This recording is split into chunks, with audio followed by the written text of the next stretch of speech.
大家好，讀你聽2.0。今日繼續讀 A.Christie 嘅 Sparkling Cyanide 嚟到第6章啦。呢一章呢，就係講 George Barton 嘅，就係 Rosemary 嘅在生嘅時候嘅丈夫啦。喺 Iris 嗰一段呢，就有提到過 George 噶啦，咁就亦都寫得幾詳盡嘅，即係對於阿 George同阿 Rosemary 之間嘅關係啦 ，George 都深愛住 Rosemary 啦。咁究竟係唔係呢？今次呢一章呢，就係由 George 嘅角度去睇呢件事啦。睇下阿 George 究竟係唔係咁深愛 Rosemary。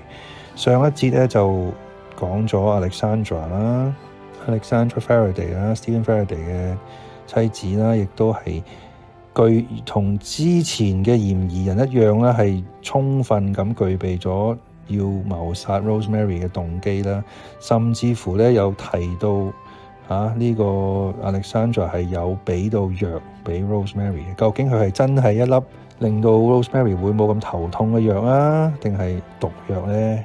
唔知道。好啦，呢一節我哋繼續睇下 George Barton 嘅情況先。Rosemary。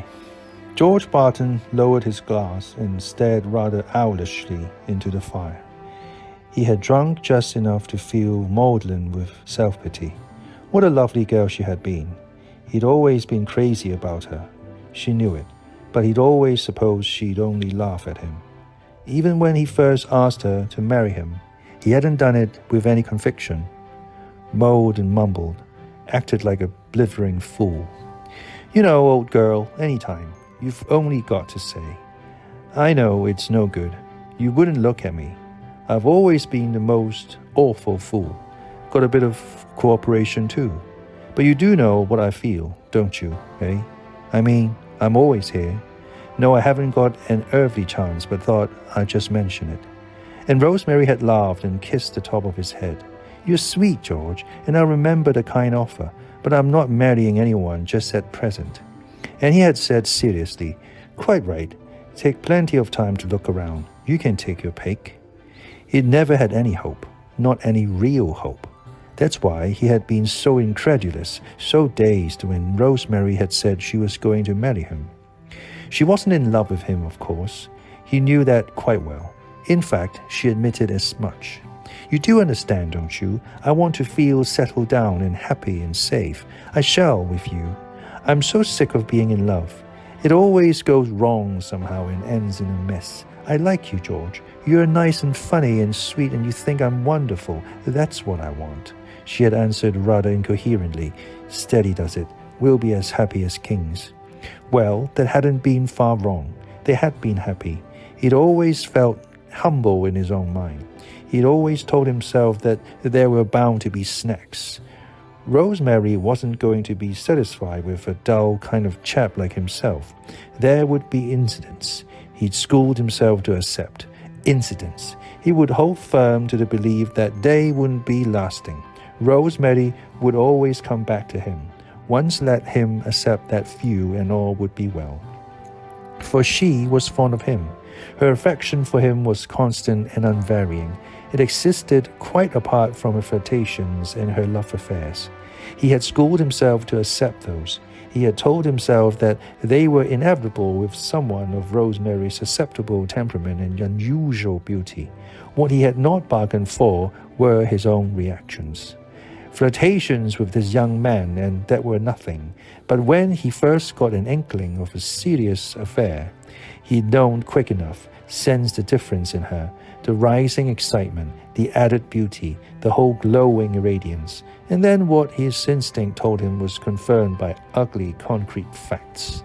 There was that day when he had come into her sitting room and she had instinctively covered with her hand a page of the letter she was writing. He'd known then she was writing to her lover. Presently, when she went out of the room, he went across to the blotter. She had taken the letter with her, but the blotting sheet was nearly fresh. He'd taken it across the room and held it up to the glass, seeing the words in Rosemary's dashing script, "My own beloved darling." His blood had snuck in his ears. He understood in that moment just what Othello had felt. Wise resolutions? Pah! Only the natural man counted. He'd like to choke the life out of her. He'd like to murder the fellow in cold blood. Who was it? That fellow Brown or that stick Stephen Faraday? They both of them been making sheep's eyes at her. He caught sight of his face in the glass. His eyes were suffused with blood. He looked as though he were going to have a fit. As he remembered that moment, George Barton let his glass fall from his hand. Once again, he felt the choking sensation, the beating blood in his ears, even now. With an effort, he pushed remembrance away. Mustn't go over that again. It was past, done with. He wouldn't ever suffer like that again. Rosemary was dead and at peace. And he was at peace too. No more suffering. Funny to think that that was what her death had meant to him. Peace. He never told even Ruth that. Good girl, Ruth. A good headpiece on her. Really, he didn't know what he would do without her. The way she helped, the way she sympathized. And never a hint of sex. Not man-mad like Rosemary. Rosemary sitting in the round table in the restaurant. A little thin in the face after flu, a little pulled down, but lovely, so lovely. And only an hour later. No, he wouldn't think of that. Not just now. His plan. He would think of the plan. He'd speak to Race first. He'd show Race the letters. What would Race make of these letters? Iris had been dumbfounded. She evidently hadn't had the slightest idea. Well, he was in charge of the situation now. He'd got it all taped. The plan, all worked out. The date, the place. November 2nd, All Souls Day. That was a good touch. The Luxembourg. Of course. He tried to get the same table. All the same guests. Anthony Brown, Stephen Faraday, Sandra Faraday.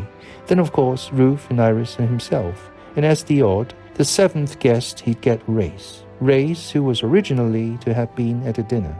And there would be one empty place. It would be splendid, dramatic, a repetition of the crime. Well, not quite a repetition. His mind went back. Rosemary's birthday. Rosemary, sprawled forward on that table. Dead? 咁呢度都係講原來咧阿 George 咧都係有殺人嘅動機喎，即係都係冇想像中咁愛佢妻子啦，而佢唔單止想殺佢嘅妻子，仲想殺埋佢嘅情人添，又或者佢更加想殺嘅係情人啦。咁亦都交代咗所有人物關係啦，嚟到呢一章，咁就比較短嘅一節啊。我哋睇下有啲咩字同大家分享先。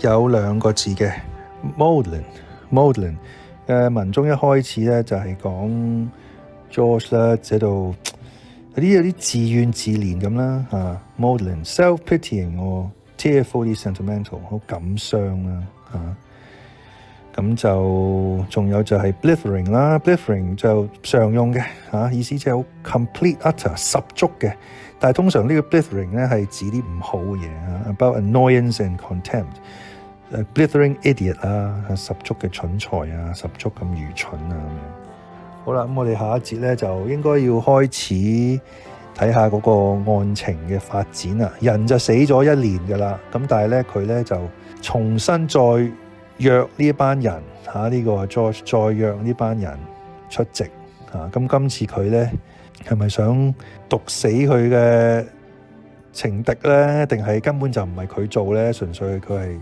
策劃呢啲事咧？而家睇文字就似乎George 咧就嫌疑好大甚至乎係最大咁睇下之後案情點發展啦。